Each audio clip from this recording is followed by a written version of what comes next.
নাম সাধন ভজন মুরিদ এবং বায়াত। তাহলে মুরিদ কারে বলে, বায়াত কারে বলে, এটা কিন্তু দয়াল মুখে আইলেও ব্যাখ্যাটা কিন্তু আমাদের মাঝে করে নাই, করছে। আমি দয়ালের কাছ থেকে এইটুকু আর্জি রাখলাম, দয়াল যদি দয়া করে পুনরায় আবার বলে। আমি যতটুকু জানি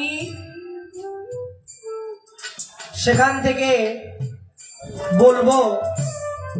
বর্তমান সময়ে আমি গীবত চর্চা করতেছি না, বাস্তব যাচাই তুলে ধরার চেষ্টা করতেছি। পীর মাশায়েখের বর্তমান কিন্তু অভাব নাই, তাই না?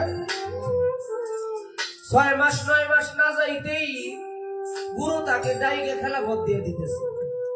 আবার খেলাফতি দেয় না, আবার তারিখও দিয়ে দেয়, অমুক বাড়ি অমুক তারিখে তোর বাড়িতে ওরস করবি, আমি যাবো। ভক্তের সামর্থ্য আছে কিনা তা জানার দরকার নাই। ওই আমার বাড়িতে কিন্তু সামনের বছর গরু নিয়ে আসিস, তাহলে মোষ নিয়ে আসিস, বলে না বাবা? যেসব দরবারে গরু মোষ তোলানো, ওই সব দরবারে যা যা দরকার ওগুলো ভক্তদেরকে নিয়ে আসার জন্য বলে। এখন আমি গুরুর দরবারে গেলাম মোহমুক্ত হওয়ার জন্য, মায়া মুক্ত হওয়ার জন্য, লোভ মুক্ত হওয়ার জন্য। গুরুই আমার ভিতরে এই লোভ মায়া মোহ ঢুকাই দিতেছে। আমার উপায়টা কি? আমি যাব কোথায়?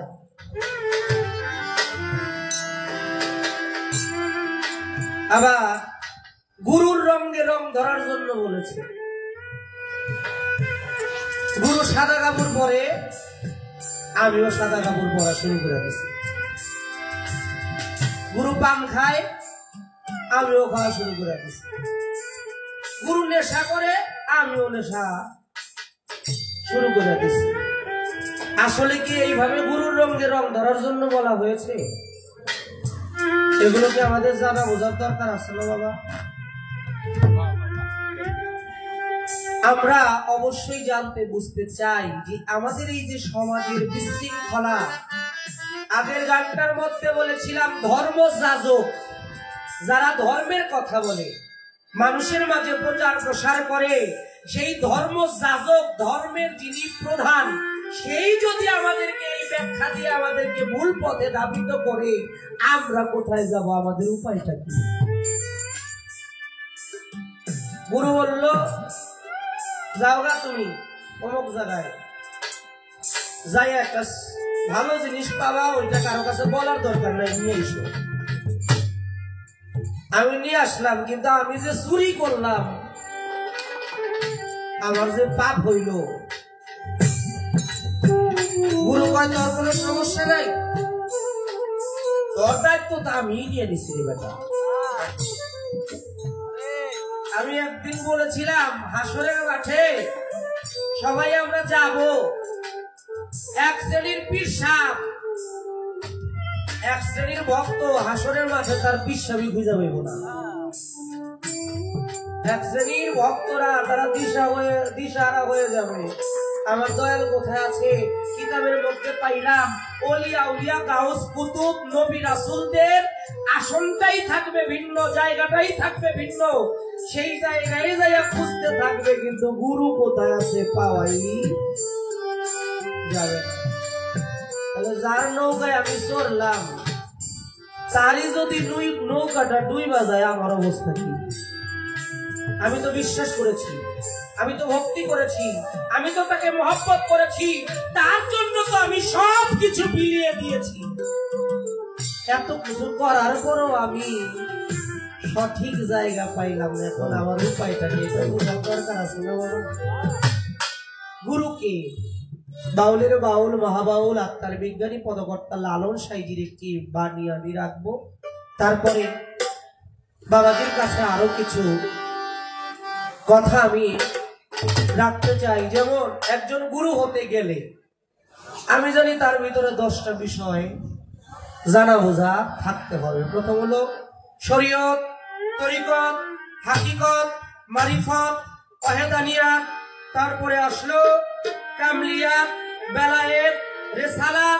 রবুবিয়াত, মাওলাইয়াত, এই ভাবধারাগুলি একটা গুরুর ভিতরে অবশ্যই অবশ্যই থাকা দরকার আছে। আর যদি না থাকে সে কখনো খেলাফত প্রাপ্ত হইতে পারে না। কিন্তু আপনারা দয়ালরা একটা মোষ নিয়ে গেলে পরের বছর যে আমার খেলাফত দিয়ে দেন, এখানে আমার অপরাধ কি?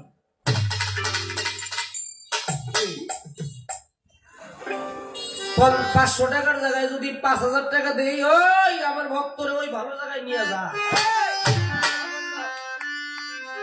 মিথ্যা কথা কইতেছি বাবা। যে যত বড় অ্যামাউন্ট দেয় তার জন্য তত দরবারের ভালো জায়গা। আমি 10টা টাকা দিতে পারি না, দিকে আমার জন্য গুরু বাড়িতে বিভিন্ন খালি আদেশ হয়, এটা করো এটা করো এটা করো না যা। আর যে টাকা দিল ওইলো একেবারে গদির মধ্যে আসন পাইতে বসে রয়েছে। পীরের দরবারে যায় যেমন ও পীরের চাইতে বড় বিশ্বাস। এই যে আমাদের মধ্যে এই সমাজ ব্যবস্থা, এই তরিকতের ব্যবস্থাগুলো, এখান থেকে আমরা কিভাবে মুক্তি পেতে পারি? আপনি সত্যন্বেষী একজন শিল্পী, একজন সাধক, আমি তো আপনার কাছ থেকে এই সমস্যাগুলো সমাধান না পাইলে কারো কাছে পাবো বলে মনে হয় না। কারণ যার কাছে সমাধান নিতে যাবো ওরা ওই লেগের মধ্যে দুইবার হয়েছে। তাই বাবা একটু দয়া করে আমার অপরাধ নেবেন না। আপনি বলতে না চাইলেও আমি আজকে জোর করে আপনার বলানোর চেষ্টা করতেছি।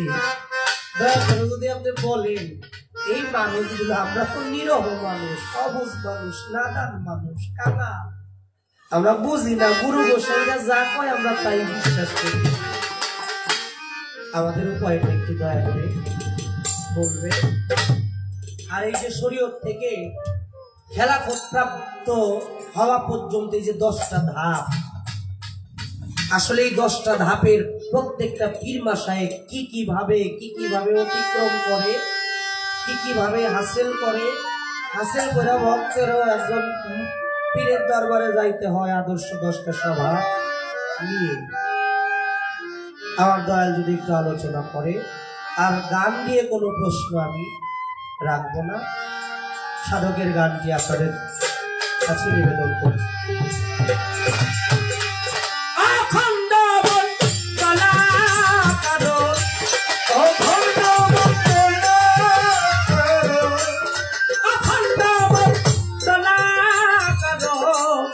ব্যক্তম যেন গুরু তুমি পতিত পাব পরম ঈশ্বর, গুরু তুমি পতিত পাব পরম ঈশ্বর।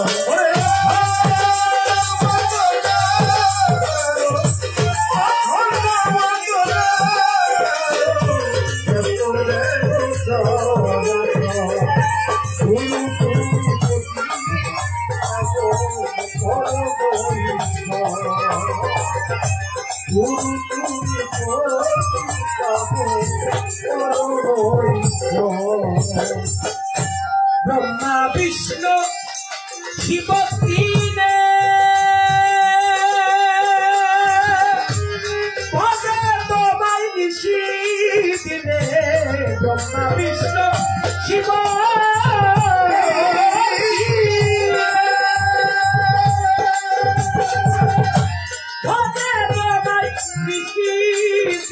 আমি জানি না গো তোমার বিনে,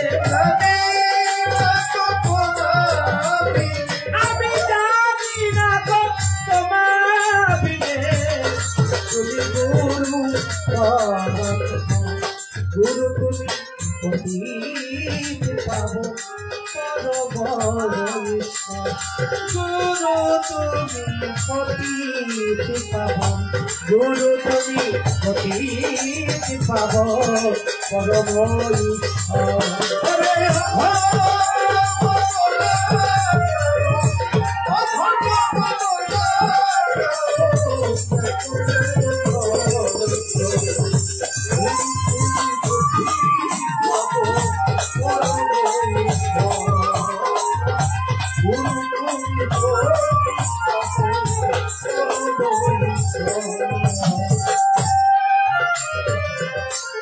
ভোগে যদি না পাই তোমার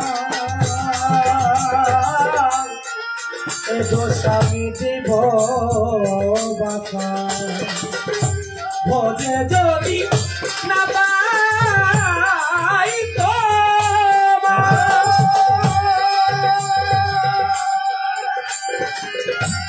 এ দোষ আমি দিব বাবার নয়ন দুটি তোমার উপর আমার নয়ন দুটি তোমার উপর যা করো তুমি গুরু তুমি ভক্তিতে পাবো পরম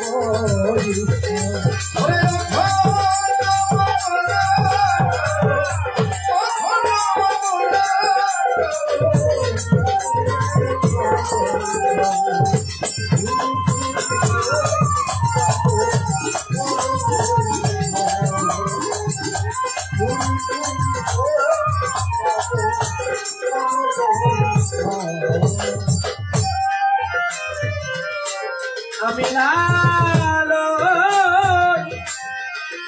একই ছিড়ে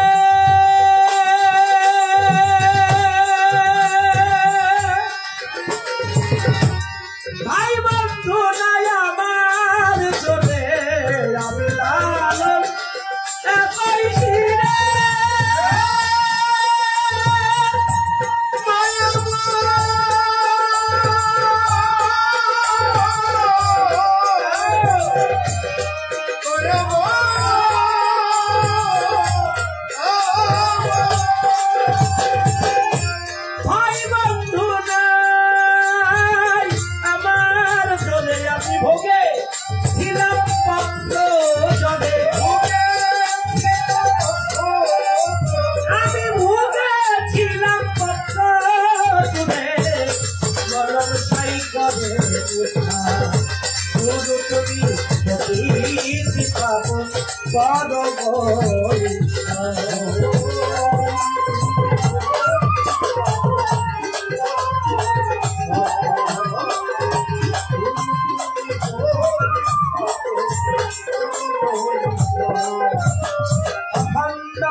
तस्मै श्री गुरुवे नमः गुरु ब्रह्मा गुरु विष्णु गुरु देव गुरु महेश्वर गुरुई सबकिछु गुरुर ঊর্ধ্বে আর কিছু না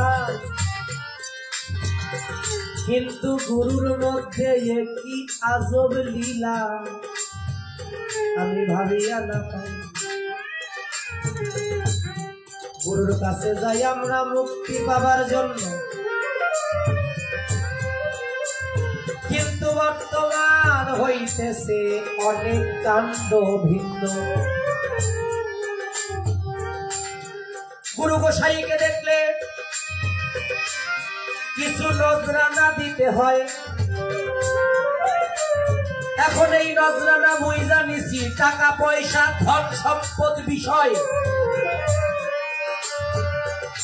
আসলে কিন্তু বাবা ইহা নজরানা না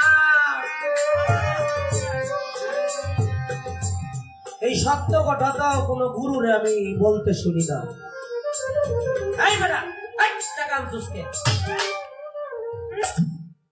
গুরুর দরবারে টাকা ছাড়া অন্য কিছু আনতে পারস না কোনো কিছু কইছে কোনোদিন কইছে কোন গুরু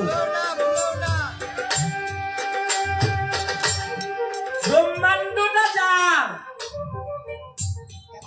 তার আবার এই পৃথিবীর আমরা যারা আহার বিহারের মধ্যে ব্যস্ত থাকি আমার গুরু সেই কাজের মধ্যেই ব্যস্ত আপনি বললেন গুরু কখনো সাধারণ কেউ না গুরুকে সাইজেও বললেন ঈশ্বরের জায়গাটা ঈশ্বর তো টাকা পয়সা কামাই করেন অনেক গুরু তো টাকা পয়সা কামাই করেন ঈশ্বরের তো সম্পদের দরকার নেই অনেক গুরু গোসাই তো সম্পদের অভাব নাই আল্লাহ তো বিল্ডিং এর মধ্যে থাকে না অনেক গুরু গোসাইরা বিল্ডিং এর মধ্যে থাকে আল্লাহ তো আসন নিয়ে বসা থাকে না অনেক গুরুর আসন নিয়ে বসা তাকে ক্ষমা করবেন, আমি কিন্তু কোনো গুরুকে অমান্য অশ্রদ্ধা করতেছি না। আমি এই গুরুদের মধ্য থেকে প্রকৃত যে গুরু, আমি সেই গুরুর অন্বেষণ করতেছি।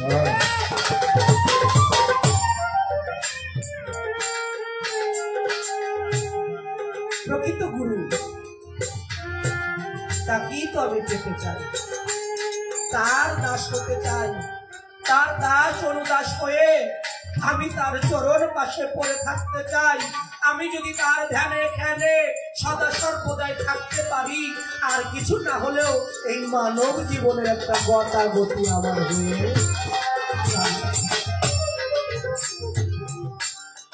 তাইতে আমার ধারা হলো না। লালন সাইজি গান কি বললেন?